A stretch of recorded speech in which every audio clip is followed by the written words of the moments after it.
अब्दिही लियकून लिलआलमीन नज़ीरा। मोहतरम असातिज़ा किराम, अज़ीज़ तलबा, हाज़िरीन गिरामी, अल्लाह रब्बुल इज़्ज़त ने आज हम सबको यहाँ कुरान हकीम की निस्बत से जमा होने की तौफ़ीक़ अता फ़रमाई है।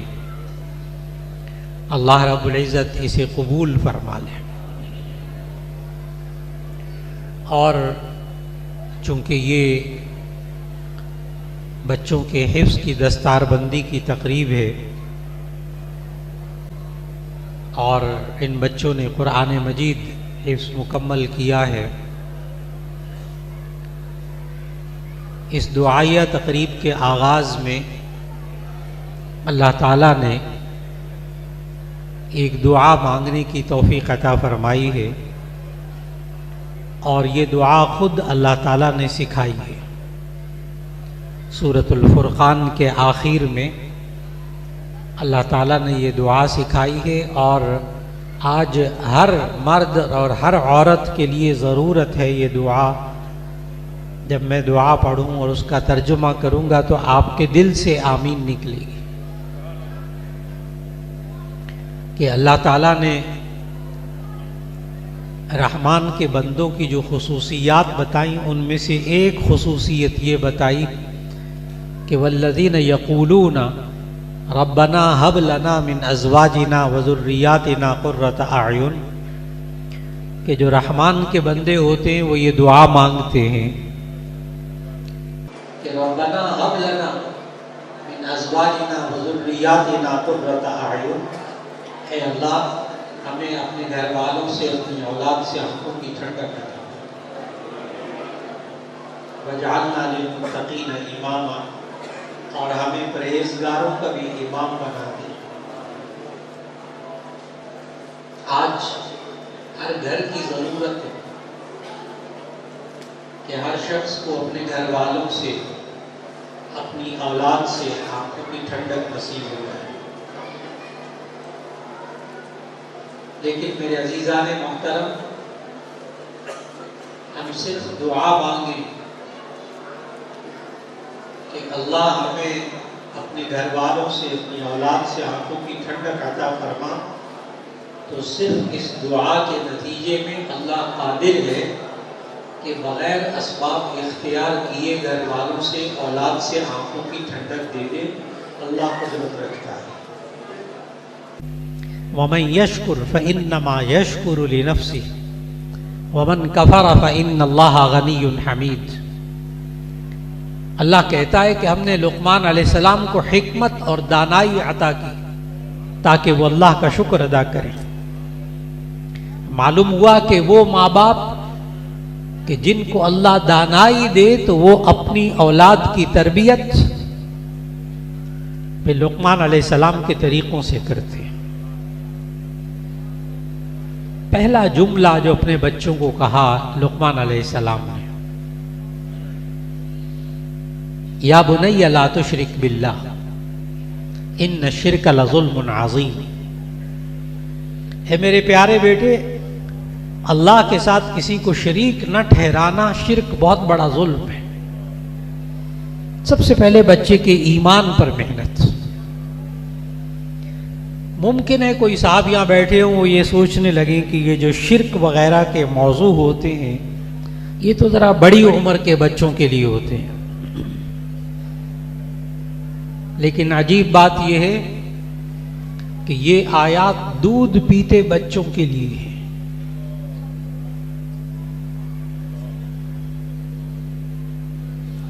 आज माएं बसा औकात अपने बच्चों को, घरों के अंदर आम रिवाज है, बच्चा दूध नहीं पीता तो बच्चे को कहते हैं तुम्हें डोगी खा जाएगा। डोगी आप समझते हैं, कुत्ता, डोगी खा जाएगा। तुम दूध पियो, तुम खाना खाओ, वरना तुम्हें भालू ले जाएगा। या मैं तुम्हें डार्क रूम, अंधेरे कमरे में बंद कर दूंगी। तो ये हमारी, अभी मैंने छोटी छोटी मिसालें दी हैं। हमारी आज की माएं बच्चों को अंधेरे से डराती हैं, कुत्ते से डराती हैं, भालू से डराती हैं, मखलूक से डराती हैं, दूध पीते बच्चों को। नतीजा ये होता है जब ये बच्चे बड़े हो जाते हैं तो तब भी माँ चूंकि मखलूक से डराती थी, तो ये बच्चे जवान होकर भी मखलूक से डरते हैं, खालिक से नहीं डरते, क्योंकि इस पर मेहनत नहीं हुई। कितनी मर्तबा किसी माँ ने अपने बच्चे को ये कहा होगा, बेटा ये दूध अल्लाह की नेमत है, नहीं पियोगे अल्लाह नाराज हो जाएगा। देखो माँ का कहना मानते हैं वरना अल्लाह नाराज हो जाएगा, अल्लाह बहुत बड़ा है, अल्लाह बहुत ताकतवर है। कितनी माएँ हैं जो अपने बच्चों को ये जुमले कहती होंगी।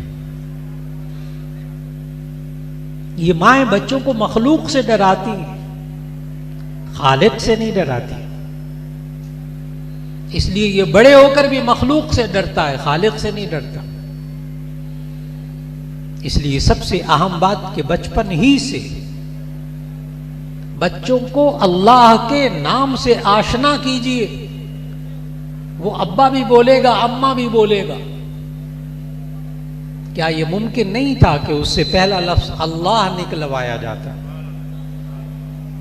कि नबी सल्लल्लाहु अलैहि वसल्लम ने फरमाया, इफ्ताहू अला अलसिनत सिबियानिकुम अव्वल कलिमतिन बिला इलाहा इल्लल्लाह। तुम बच्चों की जुबान का इफ्तिताह करवाओ तो ला इलाहा इल्लल्लाह के साथ करवाओ। ठीक है, आप अब्बा भी सिखाएं, अम्मा भी सिखाएं, लेकिन अल्लाह भी सिखाएं। बिल्कुल उसी तरह का लफ्ज है, कोई मुश्किल नहीं है।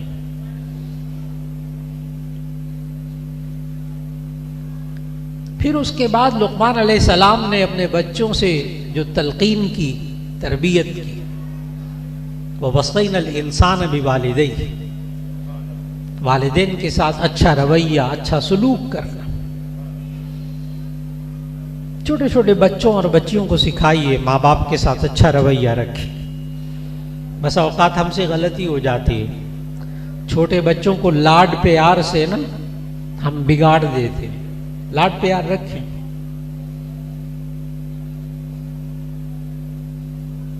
एक वालिद ने बड़ा खुश होकर अपने बच्चे को गोद में उठाया हुआ था और सामने और अजीज भी मौजूद थे। बाप ने मुंह फुलाया तो छोटा सा बच्चा, अभी बोलना भी उसने नहीं शुरू किया था, उसने खींच के बाप के मुंह पर मुक्का मारा। मुंह फुला लिया बाप ने, उसने मुक्का मारा। बाप को बड़ा मजा आया, बड़ा खुश हुआ। क्या देखा, क्या शानदार काम किया इसने। मैंने फौरन बाप से अर्ज किया, आपने पता है इसको बाप पर हाथ उठाना सिखाया है? अभी ये बोल भी नहीं रहा और आपने उसको ये सिखाया कि मुक्का मारो, मैं बड़ा खुश होऊंगा। बड़े होकर भी इसके लाशऊर में यही बात होगी कि बाप को मुक्का मारा जाए तो बहुत अच्छी बात होती है। हम बसा औकात नादानी में माँ पर, बाप पर हाथ उठाना बचपन से सिखाते हैं बच्चों को, लाड प्यार। बड़े होकर उसको कौन ये तमीज सिखाएगा कि ये माँ बाप पर हाथ उठाना बुरी बात होती है। बहुत सोच समझ कर तरबियत कीजिए अपने बच्चों की। उनका रवैया माँ बाप के साथ अच्छा होना चाहिए। और इसी आयत में अगला हिस्सा है, अनिश्कुरली वलिवालिदैक। बच्चों को सिखाइए कि वो अल्लाह का शुक्र भी अदा करें और माँ बाप का शुक्र भी अदा करें। बच्चों को नाशुक्र ना बनाएं। अल्लाह के रसूल सल्लल्लाहु अलैहि वसल्लम ने हमें सिखाया कि अल्लाह का शुक्र कैसे अदा करते हैं और बंदे का शुक्र कैसे अदा करते हैं। माशाल्लाह इतने असातिज़ा हदीस यहाँ मौजूद हैं, सबको मालूम है ये बातें। कि अगर अल्लाह का शुक्र अदा करना हो तो नबी सल्लल्लाहु अलैहि वसल्लम ने सिखाया, आप कहिए अल्हम्दुलिल्लाह, अल्हम्दुलिल्लाह।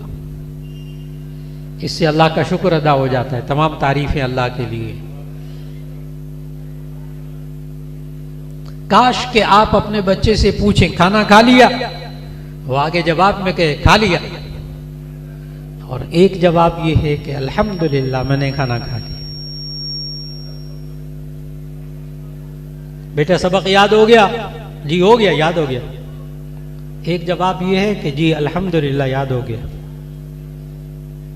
आदत डालिए, आदत डालिए कि बच्चा हर बात पर, हर अच्छी बात पर अल्लाह का शुक्र अदा करे। बेटा आपकी तबीयत कैसी है? एक जवाब बच्चे का ये मैं ठीक हूं, एक जवाब ये कि अल्हम्दुलिल्लाह अब बेहतर है तबीयत मेरी। बात बात पर उसको टोकिए, अल्हम्दुलिल्लाह कहें, अल्लाह का शुक्र अदा करें। उसको आदत पड़ेगी अल्लाह का शुक्र अदा करने की। ये माँ बाप का भी शुक्र अदा करे। बाद लोग होते हैं उनका शुक्र अदा करें ना, शुक्रिया अदा करें, तो आगे से कहते हैं जी अल्लाह का शुक्र अदा करें, हमारा क्या अदा करते हैं। बड़ी गलत बात है ये वाली कि जी अल्लाह का शुक्र अदा करें, हमारा क्यों अदा करते हैं। इसलिए कि नबी सल्लल्लाहु अलैहि वसल्लम ने कुछ और सिखाया है। नबी सल्लल्लाहु अलैहि वसल्लम ने यह सिखाया, मल्लम यशकुरिन्नास लम यशकुरिल्लाह। जो लोगों का शुक्र अदा नहीं करता वो अल्लाह का भी शुक्र अदा नहीं करता। जो लोगों का शुक्र अदा नहीं करता वो अल्लाह का भी शुक्र अदा नहीं करता। एक मुहद्दिस ने यहां बड़ी अजीब बात लिखी कि ये क्या बात हुई कि जो लोगों का शुक्र अदा नहीं करता वो अल्लाह का भी शुक्र अदा नहीं करता। तो उस मुहद्दिस ने बड़ी अजीब तौजीह लिखी, बड़ी अजीब वजह लिखी। वो लिखते हैं कि दरअसल अल्लाह ताला नेमतें इंसानों के जरिए देता है ना, माँ है, बाप है, बहन भाई हैं, उस्ताद हैं। तो जो नेमत देता हुआ नजर आ रहा है बंदा, इंसान, माँ बाप, जो नेमत देता हुआ नजर आ रहा है, ये अगर उसका शुक्र अदा नहीं करेगा तो जो नजर नहीं आ रहा उसका कहां शुक्र अदा करेगा। ये जो सामने नेमत देता हुआ नजर आ रहा है इसका शुक्र अदा करेगा तो अल्लाह का भी अदा कर ले। तो नबी सल्लल्लाहु अलैहि वसल्लम ने समझाया, मल्लम यशकुरिन्नास लम यशकुरिल्लाह। जो लोगों का शुक्र अदा नहीं करता वो अल्लाह का भी शुक्र अदा नहीं करता। आदत डालें। और लोगों का शुक्र अदा करने का तरीका भी नबी सल्लल्लाहु अलैहि वसल्लम ने सिखाया कि कोई आपके साथ अच्छा सलूक करे, कोई आपको कोई चीज दे तो आप जवाब में कहें जज़ाकल्लाह, जज़ाकल्लाह, अल्लाह आपको बेहतर बदला, जज़ाकल्लाहु खैर, अल्लाह आपको बेहतर बदला दे। नबी सल्लल्लाहु अलैहि वसल्लम ने फरमाया अगर आपके साथ कोई अच्छा सलूक करे, आपको कोई हदिया दे, कोई तोहफा दे, आप जवाब में जज़ाकल्लाह कहें, आपने बदला उतार दिया, पैसे भी नहीं खर्च हुए, बदला उतार दिया। आदत डालिए अपने छोटे छोटे बच्चों को कि जब आप उनको कोई चीज दें तो वो आगे से कहें जज़ाकल्लाह। नबी सल्लल्लाहु अलैहि वसल्लम ने सहाबा इकराम रिज़वानुल्लाह अलैहिम अजमईन की तरबियत की, आगे से वो जज़ाकल्लाह कहें।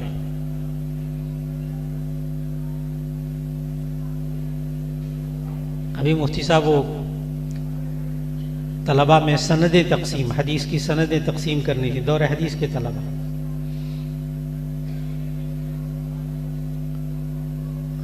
तो वो 800 तालिब इल्म, अब वो सनदें तकसीम करनी शुरू की मैंने। तो पहला तालिब इल्म आया, उसको सनद दी, वो सनद लेकर जाने लगा। जो जाने लगा तो मैंने उसको रोक लिया, मैंने कहा ये वापस कर दो, मैंने कहा ये वापस कर दो। बड़ा परेशान हुआ, मैंने कहा वापस जाओ। पहला लड़का, मैंने कहा वापस जाओ। कहने लगा क्या हो गया उस्ताद जी? मैंने कहा मैं फिर दोबारा दूंगा आपको। लेकिन अगर जज़ाकल्लाह कहोगे तो फिर मैं वापस नहीं लूँगा, जज़ाकल्लाह नहीं कहोगे मैं फिर वापस ले लूँगा। चुनाचे वो आया और आने के बाद उसने सनद वसूल की और सनद वसूल करके कहने लगा जज़ाकल्लाह। बाकी 800 लड़कों की तरबियत होगी, फिर हर एक ने जज़ाकल्लाह कहा। और ये होगा कैसे? होगा कैसे? एक जगह दावत में जाना हुआ, एक घरेलू दावत थी, तो वहाँ एक साहब और उनके बच्चे सारे बैठे हुए थे। क्योंकि मैं देख रहा हूँ यहाँ बच्चों की तादाद माशाल्लाह खूब है, इसलिए मैं कोशिश कर रहा हूँ बयान ऐसा हो जो बच्चों को भी समझ में आ जाए। तो खाना खाने बैठे तो जाहिर है उन्होंने बुजुर्ग देखकर घर वालों ने कहा कि आप पहले डोंगे में से सालन निकाल लें। तो मैंने निकाल लिया, डोंगा लिया, जज़ाकल्लाह का सालन डाल लिया। फिर मैंने अपने दाएं तरफ उनका एक बेटा बैठा था, उसको मैंने डोंगा दिया, उसने भी डोंगा लिया, कहने का जज़ाकल्लाह और सालन डाल लिया। दूसरा, तीसरा, चौथा, पांचवा बच्चा सबने जज़ाकल्लाह कहा। एक छोटा सा बच्चा बैठा हुआ था कोने में, अभी मेरा ख्याल है वो स्कूल जाने वाला नहीं था।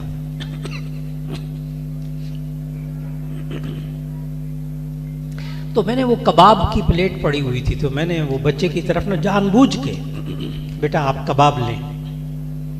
तो बेटे ने, वो बच्चे ने कबाब लिया और कहा जज़ाकल्लाह, वो छोटे से बच्चे ने।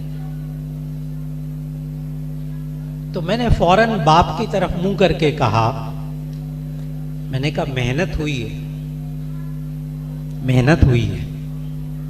बाप समझ गया, कहने लगा कोई मेहनत नहीं हुई।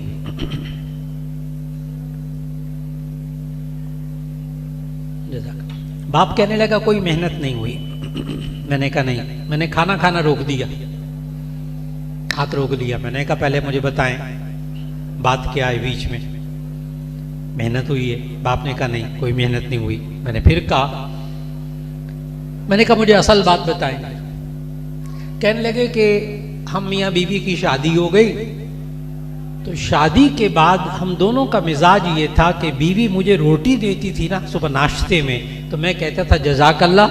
वो आमलेट मुझे देती थी, मैं कहता था जज़ाकल्लाह। वो चाय देती थी, मैं कहता था जज़ाकल्लाह। वो चीनी देती थी, मैं कहता था जज़ाकल्लाह। और मैं कोई चीज़ देता था तो वो आगे से बीवी कहती थी जज़ाकल्लाह। नतीजा ये हुआ कि जब हमारे यहाँ बच्चे पैदा हुए, उन्होंने देखा ये माँ बाप एक दूसरे को कहते हैं, तो बच्चों ने भी जज़ाकल्लाह कहना शुरू कर दिया। हमें एक दफा भी किसी बच्चे को नहीं कहना पड़ा। मेरा ख्याल है मेहनत समझ में आ रही होगी कि सबसे पहले माँ बाप को शुक्र की लाइन पर आना पड़ेगा। हमारे यहाँ आमतौर पर ये होता है कि माँ बाप जो मर्जी करते रहे, बेटे बस वो वलीउल्लाह होने चाहिए, बेटे हसन बसरी और बेटी राबिया बसरिया होनी चाहिए। माँ बाप जो मर्जी करते रहे, रात 2 बजे तक मोबाइल देखते रहे, फिल्में देखते रहे, जो मर्जी करते रहे, बच्चा जो है ना वो हसन बसरी और राबिया बसरिया। नहीं, ऐसा नहीं होता, ऐसा नहीं होता। माँ बाप को कुर्बानी देनी पड़ेगी, माँ बाप को बंदा बनना पड़ेगा, माँ बाप को शुक्रगुजार बंदा बनना पड़ेगा। पहले वो खुद जज़ाकल्लाह कहते होंगे, बच्चे भी आगे कहेंगे। आप आज के बाद आदत बना लीजिए, अगर बच्चे को आप चॉकलेट भी देना, गोली टॉफी दें, बच्चा आगे से जज़ाकल्लाह ना कहना, उसे थोड़ी देर के लिए वापस ले लें। तो बेटा जज़ाकल्लाह कहोगे तो मिलेगा।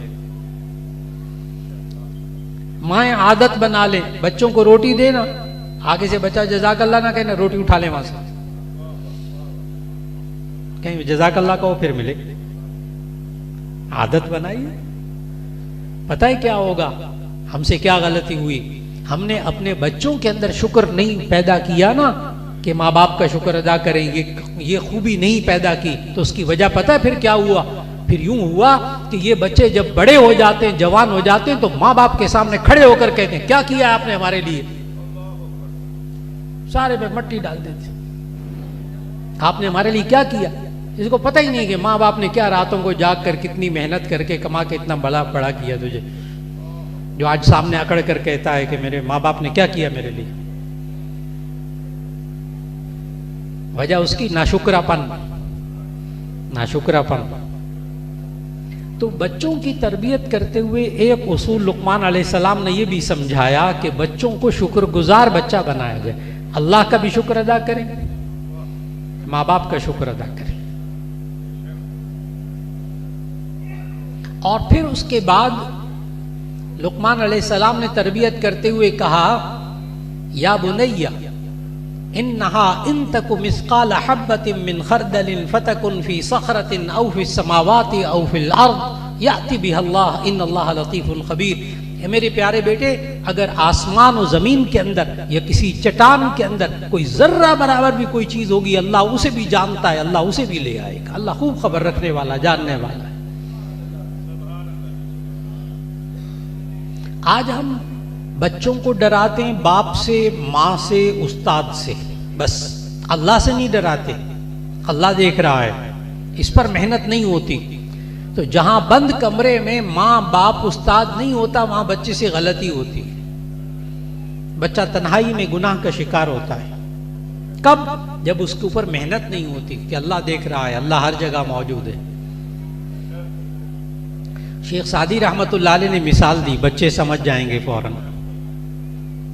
शेख सादी रहमतुल्लाह अलैह लिखते हैं कि वो एक शेख ने, एक उस्ताद ने अपने बच्चों की तरबियत की इस मौजू पर, और तरबियत करने के बाद इम्तिहान लिया उन बच्चों का, और हर बच्चे को एक एक कबूतर दिया और कहा, जाओ अलग अलग जगह जाकर छुप कर ज़बा करके लाओ जहां कोई ना देख रहा हो। तो थोड़ी देर बाद सारे बच्चे बारी बारी आए, वो बच्चे कबूतर को ज़बा करके ले आए। एक बच्चा कबूतर को ज़बा करके नहीं लाया। उस्ताद साहब ने हर एक से कहानी पूछी, हर एक ने बात बताई। आखिरकार उस्ताद नाराज हुआ उस एक बच्चे पर, अल्लाह के बंदे, तुझे कोई जगह नहीं मिली थी कबूतर को ज़बा करने की, जिंदा ले आया, एक काम तुझे कहा था।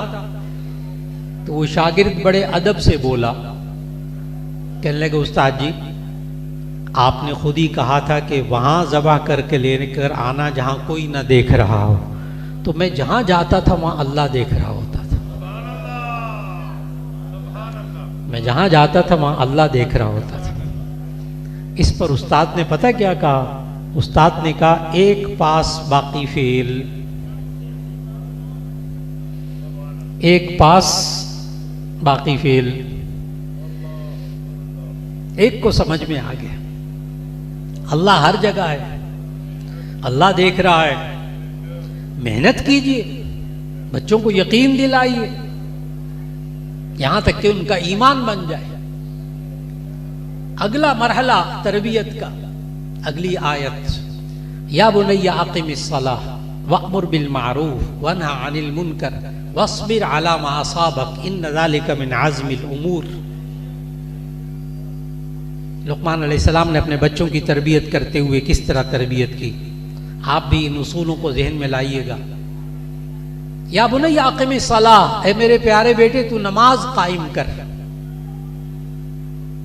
ऐ मेरे प्यारे बेटे तू नमाज कायम कर, नमाज पढ़ा कर।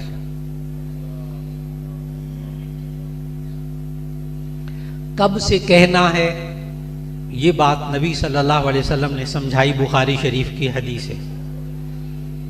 ये कब से कहना है नमाज पढ़ो। उलमा मौजूद, उनके दिनों में हदीस मौजूद। नबी सल्लल्लाहु अलैहि वसल्लम ने फरमाया, मुरू औलादकुम बिस्सलाति वहुम अबनाउ सबइन, तुम अपने बच्चों को नमाज का हुक्म दो जब वो 7 साल के हों। 7 साल का बच्चा पता है कितना होता है? हम 5 साल के बच्चे को पहली क्लास में दाखिल करवाते हैं। 7 साल का बच्चा क्लास 2, क्लास 3 का बच्चा होगा, यानी दूसरी तीसरी क्लास के बच्चे को नमाज का कहना है 7 साल की उम्र में।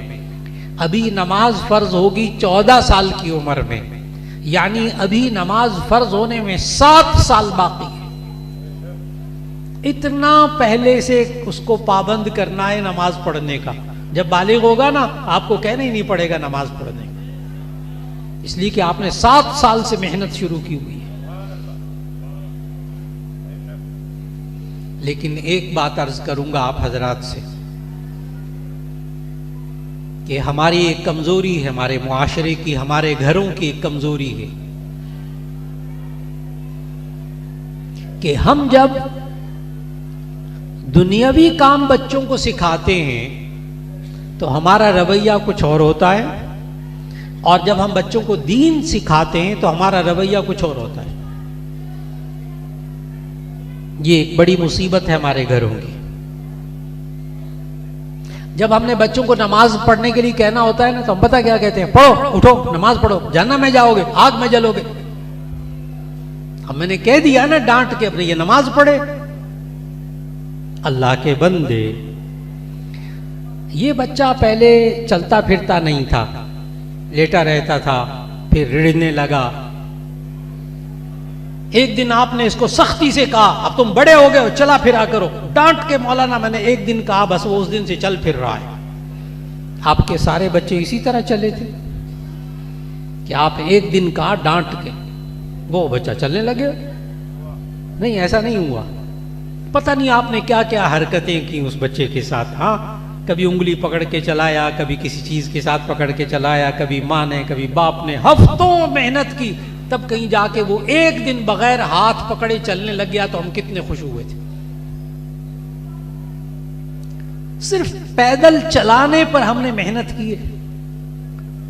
ये बच्चा पहले दूध पीता था, हाँ, दूध पीता था। एक दिन आपने इसके सामने रोटी सालन रखकर डांट के कहा, तुम बड़े हो गए हो, रोटी सालन खाया करो। बस उस दिन से वो खा रहा है ऐसे ही खामखा। ऐसे नहीं हुआ। आपने जब ये दूध पीता था, फिर इसको आपने खिचड़ी खिलानी शुरू की, फिर इसे आप केला खिलाना शुरू किया, फिर आप इसको आइसक्रीम खिलाते थे, नरम नरम चीजें खिलाते थे। ये बच्चे आइसक्रीम खाते हैं ना जब शुरू में, तो आपने कभी गौर किया? हाँ, आइसक्रीम कुछ नाक पे लगाता है बच्चा, कुछ इधर लगाता है, कुछ इधर लगाता है, कुछ कपड़ों पे गिराता है, थोड़ी सी मुंह में डालता है। या आइसक्रीम इस तरह खाना सीखा इन बच्चों ने। सालन भी खाता था तो आधा कपड़ों पे गिरता था, आधा मुंह में जाता था, हाथ भी खराब हो जाते थे, कुछ जमीन पे गिर जाता था। लेकिन अब माशाल्लाह 3-3 रोटियां खाता है। लेकिन आपने आहिस्ता आहिस्ता तरबियत की, खाने की तरबियत की, पानी पीने की तरबियत की, लिखने की तरबियत की। साल हा साल में उस बेचारे को लिखना आया है। लेकिन नमाज पढ़ने की जब बारी आई तो मैं डांट के कह दिया, बस पढ़े, अब नहीं पढ़ता, फिक्र ना करे। उसके लिए भी उसी तरह तदरीजन मेहनत करनी पड़ेगी, स्टेप बाय स्टेप, दर्जा बदर्जा, आहिस्ता आहिस्ता माहौल बनाना पड़ेगा, उसको तरतीब सिखानी पड़ेगी। खुद माँ बाप को नमाज पढ़नी पड़ेगी। बच्चा नमाज पढ़ेगा तो या बुनैया आक़िमिस सलाह, है मेरे प्यारे बेटे तू नमाज कायम कर। तो बच्चों को, बच्चियों को 7 साल से नमाज का पाबंद कीजिए। और आगे लुकमान अलैहिस्सलाम ने कहा अपने बच्चों को, वअमुर बिल मारूफ वन्हा अनिल मुनकर, है मेरे प्यारे बेटे लोगों को नेकी का हुक्म दे, बुराई से रोक। अमर बिल मारूफ नहीं अनिल मुनकर, कि ये बातें बच्चों को इस तरह सिखाएं कि ये बच्चे अच्छी बातें लोगों को सिखाएं, लोगों को बुरी बातों से रोकें, खुद भी रोकें। आज बहुत लोग मुझसे सवाल करते हैं कि हम इस फितने के दौर में, मीडिया के दौर में अपने बच्चों को कहां ले जाएं, क्या करें। उसका जवाब इस आयत में मौजूद है। आप बच्चों को अच्छाई और बुराई में तमीज सिखा दें। आप बच्चों को अच्छाई और बुराई में तमीज सिखा दें। बेटा ये अच्छा, ये बुरा, ये अच्छा, ये बुरा, बार बार बार बार बार बार, यहां तक कि बच्चा चीज देख कर पहचान जाए ये बुरी बात है, चीज सुनकर पहचान जाए ये बुरी बात है। अगर आपने कैफियत पैदा कर दी तो मीडिया कहीं पहुंच जाए, ये सोशल मीडिया कहीं पहुंच जाए, अल्लाह आपके बच्चों को बचा लेगा। अगर आपने अच्छाई और बुराई की तमीज सिखाई है बच्चों को। वक्त लगेगा इसके लिए। वस्बिर अला मा असाबक, अगला उसूल बच्चों की तरबियत के लिए, वस्बिर अला मा असाबक इन्न ज़ालिका मिन आज़मिल उमूर, है मेरे प्यारे बेटे तू सब्र कर। ये सब्र करना बड़ी हिम्मत के कामों में से है। ये बच्चों के अंदर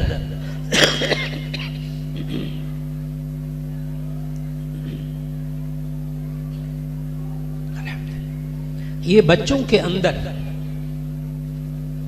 सब्र और बर्दाश्त पैदा करना आज वक्त की बहुत बड़ी ज़रूरत है। बस औकात मुझे कहते हैं, बात बड़े संजीदा हजरात कहते हैं मौलाना आजकल नौजवानों में बर्दाश्त नहीं है, ना माँ बाप की बात बर्दाश्त करते हैं, ना दोस्तों की बात बर्दाश्त करते हैं, ना किसी दूसरे की बात बर्दाश्त करते हैं। आजकल नौजवानों में मौलाना बर्दाश्त पैदा करनी चाहिए। तो मैं उसका जवाब देता हूँ, नौजवानी में बर्दाश्त पैदा नहीं होती, बचपन से होती है। हमसे गलती हो जाती है, हम बच्चों को लाड प्यार में इतना बिगाड़ देते हैं कि वो जरा सी तकलीफ पर शोर मचाते, पूरे घर को सर पे उठा लेते। उनको हम सब्र सिखाते ही नहीं, बच्चों को बर्दाश्त सिखाना कि तकलीफ पहुंचे तो वो बर्दाश्त करें, सब्र करें। बुखार हो जाए तो सब्र करें, चोट लग जाए तो सब्र करें। बच्चों के अंदर बर्दाश्त को पैदा करना ये भी तरबियत का एक हिस्सा है। अपने बच्चों को नाजुक ना बनाएं, जरा जरा सी बात पर पूरे घर के अंदर शोर मचाते फिरेंगे, बड़े होकर तंग करेंगे, ये आपको बहुत तंग करेंगे। आज बच्चियों की तरबियत में भी बहुत जरूरी है बर्दाश्त। हम बच्चियों को बड़ा नाजुक अंदामी से पालते हैं, शादियां होती हैं, हालात आते हैं, उनके अंदर कुव्वत बर्दाश्त नहीं होती। ना वो सास की बर्दाश्त करती, ना शौहर की बर्दाश्त करती, ना किसी और की बर्दाश्त करती, क्योंकि हमने इस पर मेहनत नहीं की होती। आज बच्चियों पर मेहनत करने की भी जरूरत है कि वो हालात को फेस कर सके।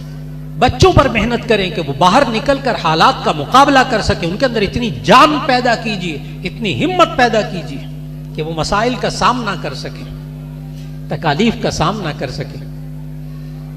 दुनिया बाहर निकलकर हलवा नहीं है, मसाइल है, मसाइल है। तो वस्बिर अला मा असाबक इन्न ज़ालिका मिन अज़्मिल उमूर। और आयत का अगला हिस्सा उसूल बच्चों की तरबियत का, ला तुसाइर खद्दक लिन्नास वला तमशी फिल अर्ज़ि मरहा इन्नल्लाह ला युहिब्बु कुल्ला मुख्तालिन फखूर। ए मेरे प्यारे बेटे, ला तुसाइर खद्दक लिन्नास, लोगों के सामने मुंह फुला के मत रहे। बच्चे के चेहरे के तासुरात पर मेहनत करना अल्लाह ने सिखाया कुरान में। आज ये मेहनत बड़ों को करने की जरूरत है। कुर्बान जाइए नबी करीम सल्लल्लाहु अलैहि वसल्लम पर। उम्मुल मोमिनीन हज़रत आयशा रज़ी अल्लाहु अन्हा पता क्या फरमाती हैं? कहती हैं, मुझे याद नहीं कभी जिंदगी में कभी नबी सल्लल्लाहु अलैहि वसल्लम घर में दाखिल हुए हों और आप सल्लल्लाहु अलैहि वसल्लम के चेहरे मुबारक पर मुस्कुराहट ना हो। मुझे एक वाक़या याद नहीं। अब बंदे पर सारे दिन की टेंशन है, सारे दिन की टेंशन है, इधर की मुश्किल, उधर की मुश्किल, उधर की परेशानी, लेकिन जब घर में दाखिल हो तो मुस्कुराता हुआ दाखिल हो। अगर आपने ये तरीका अपनाया तो आपके बच्चे भी मुस्कुरा कर आपको मिलेंगे, आपकी बीवी भी आपको मुस्कुरा कर मिलेगी। घर में आएंगे, आंखों की ठंडक नसीब होगी। अपने आप को बदलना पड़ेगा। ला तुसाइर खद्दक लिन्नास वला तमशी फिल अर्ज़ि मरहा। ए मेरे प्यारे बेटे, जमीन पर इतरा कर मत चल। इन्नल्लाह ला युहिब्बु कुल्ला मुख्तालिन फखूर। अल्लाह तकब्बुर करने वाले को, इतराने वाले को, फख्र करने वाले को पसंद नहीं करता। तकब्बुर ना पैदा होने दीजिए बच्चों में, मेहनत कीजिए। और आखिरी आयत बच्चों की तरबियत के सिलसिले में, वक़्सिद फी मशीका वग़्ज़ुज़ मिन सौतिक इन्न अनकर लस्वाति लसौतुल हमीर। ए मेरे प्यारे बेटे, तो अपनी चाल में मियाना रवि इख्तियार कर। वक़्सिद फी मशीका, अपनी चाल में मियाना रवि इख्तियार कर, अपनी जिंदगी में मियाना रवि इख्तियार कर। इअ्तिदाल, मियाना रवि। याद रखिए, बच्चों की तरबियत करते हुए बच्चों के खाने में इअ्तिदाल हो, पीने में इअ्तिदाल हो, सोने में इअ्तिदाल हो, मियाना रवि। ना बहुत ज्यादा सोना, ना बहुत कम सोना, ना बहुत ज्यादा खाना, ना बहुत कम खाना। खेलना, ये भी इअ्तिदाल के साथ, वक्त पर बच्चा खेले। पढ़ाई भी इअ्तिदाल के साथ, वक्त पर बच्चा पढ़े। वक्त पर खाना खाए, वक्त पर आराम करे, आदत डालिए उसकी मियाना रवि की। वग़्ज़ुज़ मिन सौतिक, है मेरे प्यारे बेटे अपनी आवाज को धीमा रख, आहिस्ता आवाज। ठीक है, बयान करना है, अपनी तकरीर करनी है, नात पढ़नी, तिलावत करनी है, आप बोलिए ऊंची आवाज से, लेकिन माँ बाप के सामने बात करते हुए आहिस्ता आवाज, धीमी आवाज, चीख कर न बोले। यहां एक वाक़या बताता चलूं आखिर में, ये वग़्ज़ुज़ मिन सौतिक के हवाले से। लाहौर में बहुत बड़े एक चाइल्ड स्पेशलिस्ट हैं, तो उनके पास एक बड़े ऊंचे घराने की खातून आई। तो ये डॉक्टर साहब ने खुद बताया, कहने लगे कि बड़े ऊंचे घराने की वो खातून थी, बहुत पढ़ी लिखी, बड़े पैसे वाले काबिल लोग, बाप भी माँ भी। तो वो छोटे से बच्चे को, 6-7 साल के बच्चे को लेकर आए और डॉक्टर साहब से कहा कि इसका कोई इलाज कर दें, इसको कोई दवाइयाँ वगैरह दे दें, ये आजकल बहुत चीख कर बोलता है, पानी भी मांगता है ना तो चीख कर मांगता है, खाना मांगता है चीख कर मांगता है। तो ये कोई नफ्सियाती बीमार हो गया है, तो इसको कोई दवाई वगैरह दे दें। डॉक्टर साहब कहते हैं मैंने बच्चे को जरा एक तरफ भेजा और माँ बाप को सामने रखकर मैंने उनसे पूछा, सारी कैफियत पूछी, तो पता चला कि ये माँ बाप आपस में चीख कर बात करते हैं। अगर बाप कहे ना कपड़े इस्त्री नहीं हुए तो बीवी सुनती नहीं, लेकिन जब बाप चीख कर कहता है तो बीवी फटाफट कपड़े इस्त्री कर देती है। और जब नाश्ते का वक्त होता है तो आराम से कहता रहता है तो बीवी नाश्ता नहीं देती, लेकिन चीख कर कहता है बीवी नाश्ता दे देती है। तो डॉक्टर साहब कहने लगे बच्चे को आदत पड़ गई, उसको भी समझ में आ गया, चीख कर कहो तो फटाफट काम हो जाता है। चुनाचे वो बच्चा भी चीख कर बोलने लगा। तो डॉक्टर साहब ने मियाँ बीवी को कहा कि आप आइंदा जो है ना घर में चीखना बंद कर दें, बच्चा भी बंद कर देगा। और बच्चा अगर चीख कर कोई चीज मांगे इसको बिल्कुल नहीं देनी, इसको कहें आहिस्ता बोलो फिर मिलेगी, और जब आहिस्ता बोले तो उसको फौरन दे दे, और जब चीख कर बोले बिल्कुल ना दे। 1 हफ्ते बाद बगैर दवाई के बच्चा ठीक हो गया, 1 हफ्ते बाद दवाई के बगैर बच्चा ठीक हो गया। आपके इख्तियार में है आप बच्चों की तरबियत किस तरह करते हैं। और जब जरूरत पेश आ जाए आज के बयान की कि हम कैसे वो उसूल जहन में रखें कि हम बच्चों की तरबियत कैसे करें जो अल्लाह ने कुरान में बताई। आज का मेरा मौजू यही था कि बच्चों की तरबियत के कुरानी उसूल अल्लाह ने क्या बताया, जो हमारा खालिक है हमारे बच्चों का, हमारी बच्चियों का। तो सूरह लुक़मान दूसरा रुकू जहन में रखिएगा, सूरह लुक़मान रुकू नंबर 2, इसका तर्जुमा पढ़िए, आज का पूरा बयान आपको फिर दोबारा समझ में आ जाएगा। और उन उसूलों के मुताबिक बच्चों की तरबियत कीजिए। एक बार फिर आखिर में अर्ज करूंगा, अगर आपने इन कुरानी उसूलों के मुताबिक तरबियत की अपनी औलाद की तो फिर दोबारा मांग लीजिए, वो पहले वाली बिल्कुल शुरू में जो दुआ मांगी थी, रब्बना हब लना मिन अज़वाजिना व ज़ुर्रियातिना क़ुर्रत आयुन, ऐ अल्लाह हमें अपने घर वालों से अपनी औलाद से आंखों की ठंडक अता फरमा। अल्लाह रब्बुल इज़्ज़त जामिया अली अल मुर्तज़ा करमल्लाहु वजहहू के तमाम असातिज़ा किराम को, तमाम तलबा को बहुत मुबारक फरमाए। और यकीनन यहाँ इन इदारों में, मदारिस में इन्हीं उसूलों के मुताबिक ये असातिज़ा तरबियत करते हैं। अल्लाह ताला जितने बच्चों ने हिफ्ज़ मुकम्मल किया, अल्लाह उनकी ज़िंदगियों में बरकत नसीब फरमाए, आप हज़रात के बैठने को कबूल फरमाए, और अल्लाह हर एक के बच्चे और बच्ची के नसीब को अच्छा फरमा दे, नसीब अच्छे फरमा दे। व आखिर दावाना अनिल हम्दुलिल्लाहि रब्बिल आलमीन।